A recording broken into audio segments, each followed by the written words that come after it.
Hello students, good morning.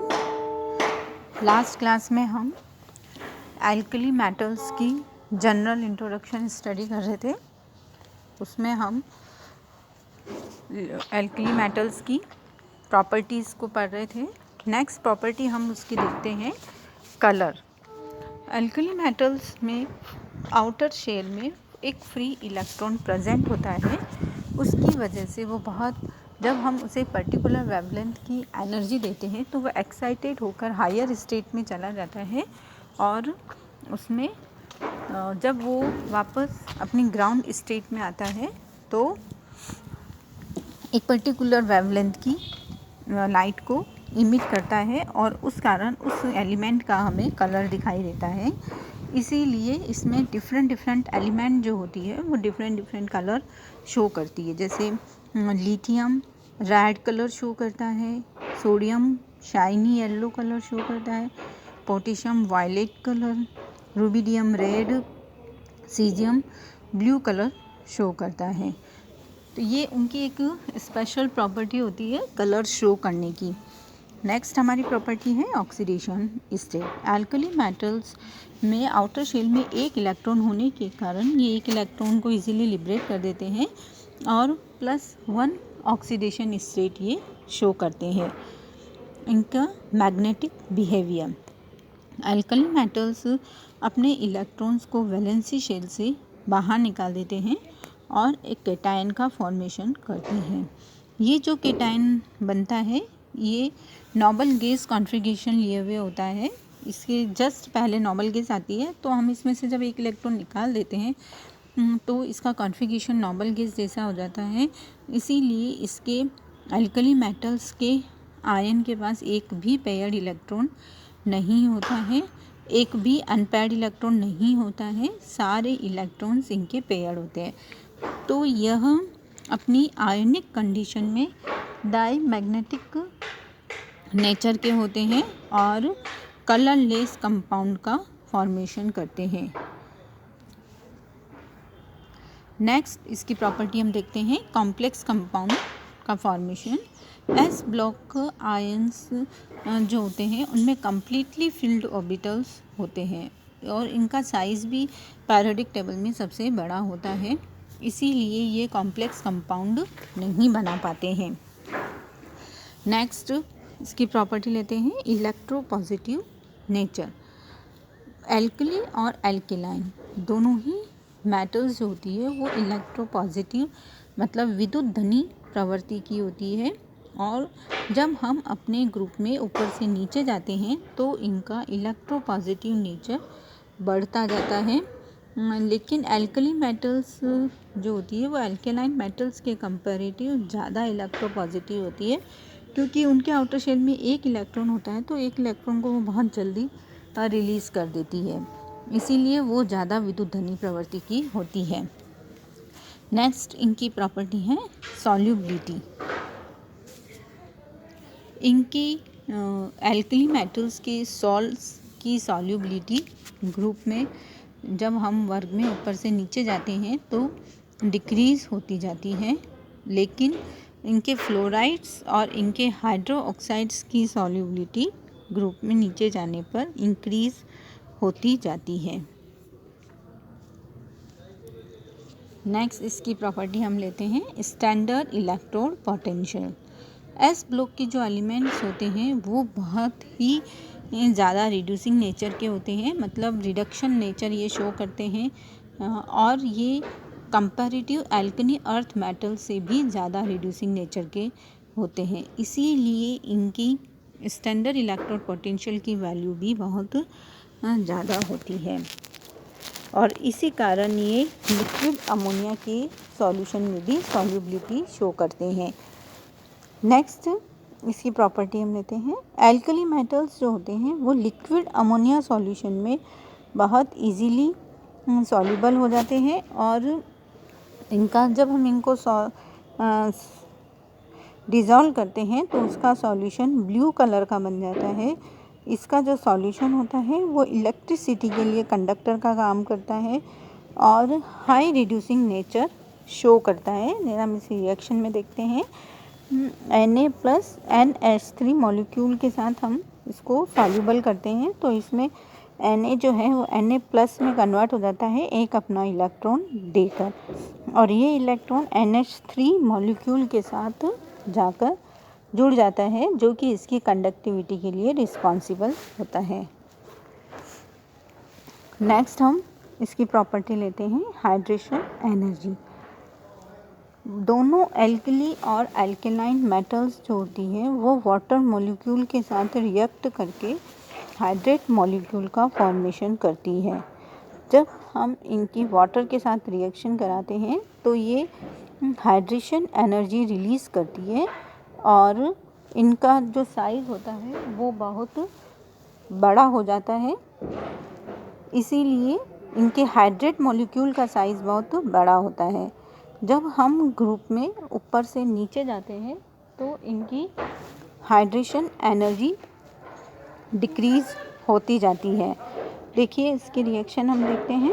M+ कि हम H2O molecule के साथ अभिक्रिया कराते हैं तो इसमें MH2O कॉम्प्लेक्स बन जाता है और हाइड्रेशन एनर्जी इसमें रिलीज़ होती है।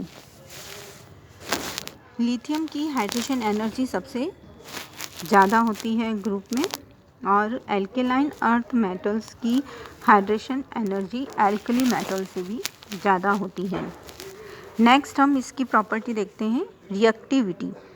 एल्कली मेटल्स जो होती हैं वो एल्केलाइन अर्थ मेटल से ज़्यादा रिएक्टिव होती है, क्योंकि ये बहुत इजीली अपने इलेक्ट्रॉन को लीव कर देते हैं। जब हम ग्रुप में ऊपर से नीचे जाते हैं तो इनकी रिएक्टिविटी इंक्रीज़ होती जाती है। नेक्स्ट हम एल्केलाइन अर्थ मेटल्स की प्रॉपर्टीज़ देखते हैं। एल्केलाइन अर्थ मेटल्स का जनरल इंट्रोडक्शन देखते हैं। एल्केलाइन मेटल्स में 6 एलिमेंट्स होते हैं, और इनमें लास्ट एलिमेंट जो इनका होता है वो रोडियम होता है, जो कि रेडियो एक्टिव एलिमेंट होता है। ये भी वाटर के साथ इजीली रिएक्ट कर सकते हैं। इनके इस मेटल के जो ऑक्साइड्स होते हैं उन्हें हम एल्कनी अर्थ मेटल्स कहते हैं, मतलब क्षारीय मृदा धातुएं कहते हैं। ये बाइवेलेंट नेचर के होते हैं, मतलब द्विसंयोजी प्रवृत्ति के होते हैं। ये कलरलेस आयोनिक कंपाउंड्स का फॉर्मेशन करते हैं। इनमें केवल बेरिलियम जो होता है वो इनके ग्रुप से डिफरेंट नेचर शो करता है, और ये अपने पास वाले ग्रुप के एलिमेंट एल्यूमिनियम के साथ डायगोनल रिलेशनशिप शो करता है। एल्कली मेटल्स की जो एल्केलाइन अर्थ मेटल्स की जो प्रॉपर्टी होती है वो ऑलमोस्ट एल्कली मेटल्स की सिमिलर ही होती है, बस दोनों में इलेक्ट्रॉन्स का डिफरेंस होता है। ये जो एलिमेंट्स होते हैं ये उनके कंपैरेटिव हार्ड होते हैं। एल्कली मेटल्स बहुत सॉफ्ट होते हैं, जबकि एल्केलाइन मेटल्स थोड़े से हार्ड होते हैं। अब हम इसकी प्रॉपर्टीज़ देखते हैं। इसमें हम लेते हैं एटॉमिक साइज। जब हम ग्रुप में ऊपर से नीचे जाते हैं तो इनमें इनका एटॉमिक साइज़ इंक्रीज़ होता जाता है, और एटॉमिक रेडियाई भी बढ़ जाती है। इनका एटॉमिक साइज़ और इनकी रेडियाई एल्कली मेटल से कम होती है। इनमें हम ग्रुप में जब ऊपर से नीचे जाते हैं तो उनकी डेंसिटी भी इंक्रीज़ होती जाती है। The density of these elements is slightly more than S1 block elements.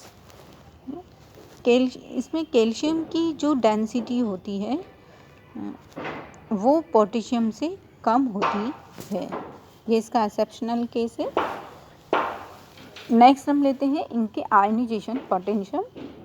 इनका आयनन विभव, जब हम ग्रुप में ऊपर से नीचे जाते हैं तो इनका आयनन विभव इंक्रीज़ होता जाता है, और एल्केलाइन अर्थ मेटल्स का ionisation potential first block element से ज़्यादा होता है, और इनका सेकंड आईपी जो होता है वो उनके फर्स्ट आईपी से बहुत ज़्यादा होता है। उसकी वैल्यू ज़्यादा होती है। नेक्स्ट हम लेते हैं इलेक्ट्रॉन नेगेटिविटी जो होती है वो ग्रुप में डिक्रीज होती जाती है, लेकिन इनकी इलेक्ट्रॉन नेगेटिविटी फर्स्ट ग्रुप के एलिमेंट से थोड़ी सी ज़्यादा होती है।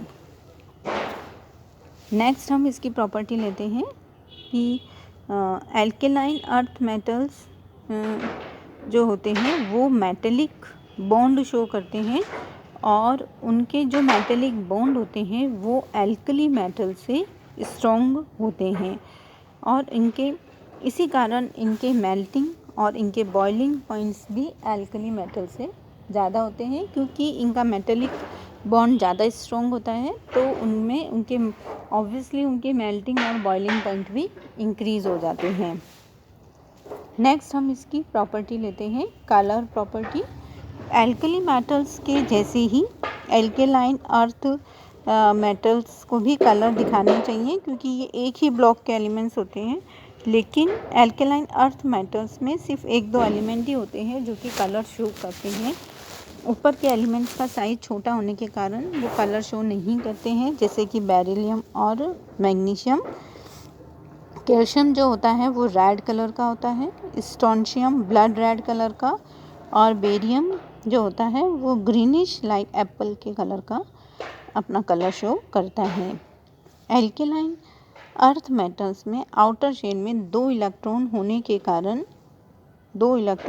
कारण इनकी ऑक्सीडेशन स्टेट +2 होती है।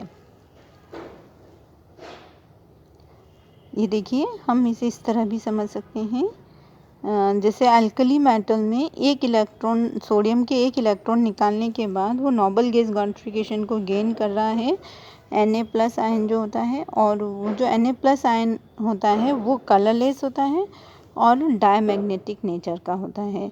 इसी तरह से इसमें भी एल्केलाइन अर्थ मेटल्स में भी अगर इसके दो इलेक्ट्रॉन निकल जाते हैं तो वो जो होगा डायमैग्नेटिक नेचर का होगा और कलरलेस होगा, लेकिन इसके आउटर शेल में दो इलेक्ट्रॉन होने के कारण इसका मैग्नेटिक नेचर हमेशा डायमैग्नेटिक ही रहेगा। तो आज हमने इसकी फिज़िकल प्रॉपर्टीज़ को स्टडी किया। नेक्स्ट क्लास में हम इनकी केमिकल प्रॉपर्टीज़ को स्टडी करेंगे।